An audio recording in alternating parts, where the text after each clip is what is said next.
morning, people of God. Good morning. I pray that I pray and I hope that all is well with you. I would like to talk about a very disturbing subject: lies. Lies that we were told um, in school. We all went to school. We all had a history of the world class or lessons. But the more I pray, the more I grow in Christ, the more I see that we were lied. They didn't tell us the truth. And that truth, we need to go back in the Garden of Eden. Genesis 3, where we have the fall of man. That's how that chapter is called. And where we have that exchange between Eve and the Nakash. And you have two schools of thoughts there. The first one is saying that Eve had sex with the snake, with the seraphim, that the Nakash is a shiny one, that they had a sexual encounter, and she became pregnant and she produced Cain, and that's why Cain was white. That's why the sun was burning him. That's why God placed a mark on him, and that mark would be the pink skin, and that's why Cain is a cave dweller. And Abel, the one that was slain by Cain, was replaced by Seth, who was a brown person, like Adam and Eve, because the Bible says that God took the dirt and molded Adam. And so Adam was a brown person, he was a melanized man, and so was Eve. So they produced melanized people. So as we look at different generations, one after another, they were all brown people. And so we all know that we had two kind of families. We had the Canaanite, the seed of the serpent, that is on Cain's side, and we had the seed of God that is on Seth's side.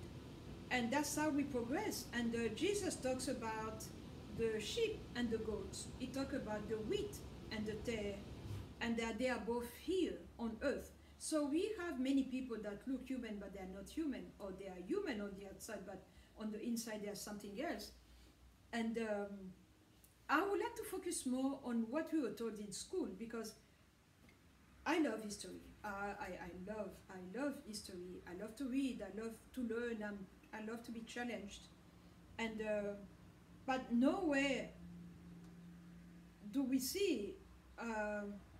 Even in the Bible, in the different translations, in the book of Apocalypse, they all talk about the Ancient of Days, talking about the Son of Man with a hair like a wool and with a bronze like skin. So that means that he was a melanized man.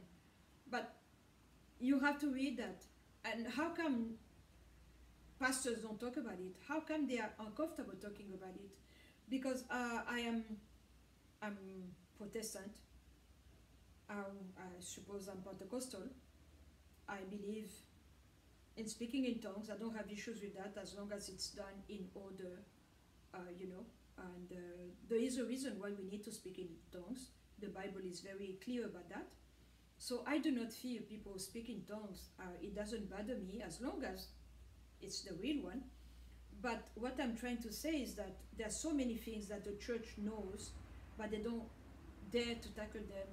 And I am blaming the Catholic Church, because as a child of Africa, I used to talk with older people, when I was like 10, 13. I was a precocious child, always asking questions, always demanding right for women, for people that were abused. I wanted to become a lawyer when I was smaller. And they would tell me how the missionaries, the Catholic, would come and force people to accept Christ. But in the Catholic Church, we don't have a sinner's prayer per se, like we do in the Pentecostal Church or the Protestant Church. They don't go through that thing, but they will force you to come to church. But the thing is, they came with a pink Christ, blonde with blue eyes, in my village, Bunkea, in the Catholic cathedral that we have there. Jesus is pale, like someone who just stepped out from Iceland or something. blonde with blue eyes. But the man was born in Palestine, in the Middle East, where the weather is really, really, people are dark. Look at the Palestinians today, they are toast. I'm not mocking, I'm just stating the facts. I'm tired, you know, the older I get, I'm tired of lies. So let's go back to Christ. They came to Africa with a pink Christ, saying that's the Son of God. So meaning the Father, the Creator is pink also. So the Father is pink, the Son is pink, the Redeemer of the world. Believe in Him, accept Him, and I am a white missionary, I'm pink. So the glory that comes from the Father to the Son must fall on me too. And they use that pink Christ as a picture to evangelize, as a picture to subdue, as a picture to dominate, as a picture to control the African people. And they came with lies. But when I read the Bible, when Jesus talks to the disciples to say, go ye among the nations and compel them and share the good news, the gospel, he told them, where they don't accept you, let them keep going. But the missionaries came, they had the exact behavior that ISIS and other weird organizations have. So they will find Africans, accept Christ, you refuse, they will beat you up. You refuse, they will whip you. You refuse, some of them lost their heads, they were beheaded. And we have testimonies of rapes and women that were raped, men that were raped by soldiers, white soldiers and white missionaries that came. So because you had the Jesuit, like in my part of the Congo, you had Jesuit and Dominican, and then the members of the government representing the Kingdom of Belgium. They did despicable things. I've had so many people in my family who died and they didn't want of Christ. They didn't want Jesus because Jesus, the white man is evil, therefore Jesus is evil, because they presented a pink Christ with blue eyes. And I remember they used to say the devil with blue eyes. The white man, we have songs in my tribe today that says, beware of the white man. If a white man is kind with you, that means that he wants something from you. So now that I'm in Christ, now that I'm serving Him, now that I'm anointed by Him, I'm observing, I'm going back with what I heard, with what I'm learning from the Holy Spirit, with what I'm finding in my studies on YouTube. I have so many ministers that minister to me because they are helping me to grow. And I'm seeing that the whole history has been a big fat lie. The stone which the builders have rejected has become the chief cornerstone. He has always been the chief cornerstone. I'm talking about Christ. I'm talking about the Son of God, the Lamb of God, the one that was slain from the foundation of the world, the one that I'm serving today in spirit and in truth. But the way history was presented, we don't have the spirit because we don't have the truth. And truth and spirit come together like two hands, one helping the other. So I cannot lie and fake. So when I go back to the mistreatment, to the way the missionaries treated black people, I have one conclusion. They didn't know Christ. They didn't come in His name because why do you feel the need to whip someone? Why do you feel the need to rape or sodomize a man? I'm sorry if I'm blunt, but that's what happened. And those people died without a voice. They died without, no one knows their story. And very bad things were done in the name of Christ. That's why we have 200 years of contact with the white man, with the Bible. The Bible is the Word of God. The Bible, don't change it. Keep it like that. I believe in the Bible. I have many versions. I love the Bible. It's my word. But I know of so many people who died and they refused to hear anything about Christ because of what they went through with the missionaries. And it saddens me because I'm having a problem praying with white people because we are not in spirit and in truth. No apologies were done, no admission to wrongs done from the past. So how can I sit with you and pray with you? We are lying to each other. I have a deep sense of mistrust, it's not fear, it's not paranoia, but I don't trust white people. And so now when we see that many people died where they could have gone to the Creator and be adopted, because to all those who believe in Him, to them gave He the power to become children of God. They died without becoming children of God because of what the white person did. So the white person is guilty. I will be repenting every day with every chance that I get, had I been white, for the wrongs that your fathers, your forefathers did throughout the world. I'm just talking about Africa because that's where I'm from. But if you look at in Asia, in the Middle East, or even in the Palestine, where Jesus himself was born, those were people who went through a lot by the hand of the white person. And when we see the summary of what was done was to kill, to steal, and to destroy. Or to kill, to steal, and to take from you and bring it back to Europe. That's how Europe was built. That's how America was built. And so let's go back to missionaries. Let's go back to that white Christ. Christ himself was not white like that. He had brown hair, and he had brown eyes. I believed in him when he was blonde with blue eyes. And then the more I started seeing, the more I started growing in Christ. It's like I was waking up. It came gradually. It didn't come overnight like that. It came gradually. I started seeing the lies and things that we were not told. So if Adam was a black man, so all the patriarchs in the Bible were black men. And every civilization must have had black people, because we are the only stable race. The others are mutations. So if they came from Cain and the Nakash, and that's why they are pink, and they became cave dwellers, and they were called Neanderthals, then they are the byproduct of the Nephilim also, because they are pink. The sun burns the skin. They are leucoderm. I have melanin, so legal. What I'm seeing is that I'm open.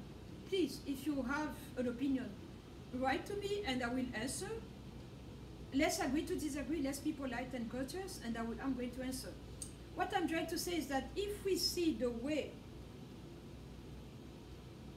we are two families here on earth, and I see that the Caucasian side, the Leucoderm side, has issues with cohabitating with the others, coexisting with the others. They want to be on top, and the others should be at the bottom. And everywhere that we have multicultural people, they are working very hard to push the black at the bottom. The darker you are, the more you should be at the bottom, and the lighter you are, the higher up you should be. Where did we get that from? That's a reaction of someone who is not self-secure, who knows something and doesn't want to say it. So I need to subdue you, to keep you down, to keep you quiet. Don't talk, don't talk, don't talk, and let me do, and let me be on top, and you go back at your place. That's where we are, and that's what we are seeing. But Christ was not big. I read this week that the Anglican Church is debating about the portrait of Christ and what to do. I don't need the portrait. I really believe that Christ is in me. He knows me. I know him. I'm serving him. He's mine and I'm his. I believe in Exodus 24. I don't need a picture. I don't need a portrait. I don't need beads. I don't need a rosary. I don't need incense. I don't need any of that. Just one Bible on my knees with a clean heart, and I'm repenting of my sins. And that's what I believe, and that's what I want, and that's what I do. So I couldn't care less if they change and they put a black Jesus, a brown man, because he was brown. They know the truth, but they don't want to talk about it. And you have pockets of the Catholic Church knows, and they have all the records that they are keeping to themselves. You have a group of evangelical pastors who know the truth, but they don't want to go against the flow.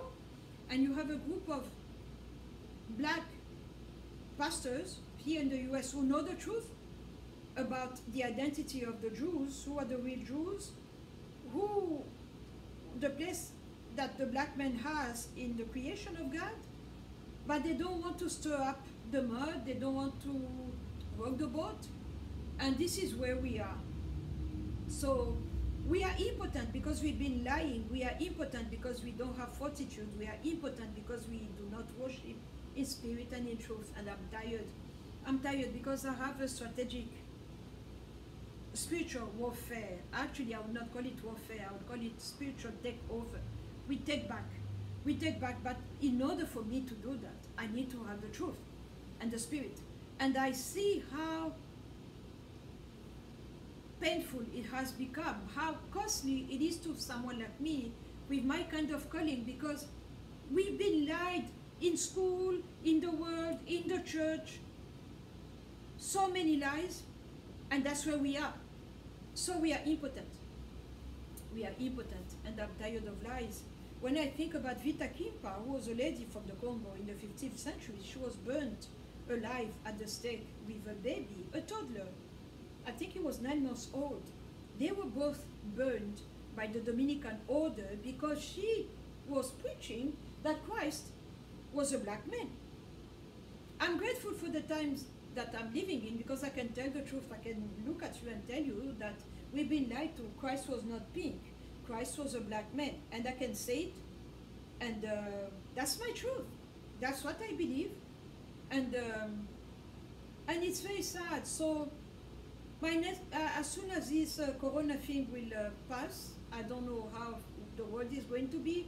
I need to go back to Africa and preach to my people the truth, because I'm being attacked by so many people on Instagram and so forth, telling me that I should be ashamed as an African woman to believe in Christ, but Christ was a black man. So if Adam was a brown man, that he was taken from the dirt, it only makes sense that Christ, the second Adam, should be black too, to fix what the first one did. And that's where we are. So there is no shame to be African and believe in Christ. He was a brown man. There is no, I'm not betraying anyone. Because that, I don't want, I will talk about it some other time. But there is a wind of ancestor worship that is rising back up again and trying to shame African people on a social network, like, why are you a Christian? You should be worshiping your dead people. You should be worshiping your dead ancestors. Been there, done that. I was born and raised in ancestor worship. I know the in and out, the symbologies, the rituals. I can explain to you the meaning of things, why place things like the way they are, how to do the whole thing. I did it. And at the age of 27, I woke up. I saw the light. I am so grateful. I am so thankful that He gave me in His great mercy the time to repent, to fix, to renounce, to denounce, to clean myself, and then to come to Him. You see, Jesus is altogether lovely. Come to me, all of you that are heavy laden and weary, and I will give you rest. He gave me that rest. I'm talking about the fine print. You know, like when you have a credit card with your bank, the fine print that we never read. That's what I had to sever. That's what I had to remove. That's what I had to let go of. And now declare that Satan, you and I, we are done. We are done. Get out. We are done. I'm going to Christ. I have a Lord and a Master. That's what I had to do. And I'm grateful that I had the chance to do that while I'm still alive. I fixed my life. I put my house in order. And now I'm serving Him. And there is no turning back. So don't you tell me about ancestor worship or the Orisha or the Yoruba system. I know all that. The names might be different, but I know what you're talking about. Divination with cowrie shells and cowrie and libation, giving food to the dead and this and that, the moon phases. Believe me, I know, and I chose Jesus Christ, Yeshua HaMashiach, the Son of God, the Redeemer, God the Son, the one who came in the fullness of time. People of God, I'm not joking. I might seem tense, or someone wrote to me and say, you are so corny, you are so tense, like someone who's constipated. I'm not. It's because I saw where I know what is ancestor worship, and I see the power that is there, and I see what the Holy Spirit is, and what Jesus has for us, and who, above all, who Jesus Christ is. So there is no, I cannot put the two in the balance, and like they could be equal, they could compare. No, Christ is the Son of God. And that's what I believe. And don't tell me about the Egyptian God, don't tell me about math, don't tell me about going back to the God of Egypt. They were black people, but I don't claim them. I don't want to claim that dark heritage. That's what I believe. So we've been lied to, people of God, in so many ways. And in closing, I'm really bothered to even go to church on Sunday. Yes, we have the corona, so we pray online, but that too bothers me. I will make a whole video about that. I'm looking for a church that knows the Holy Spirit. I worship with the Adventist church for 2 years. They don't have the Holy Spirit. They do not deliver people. I needed to be delivered.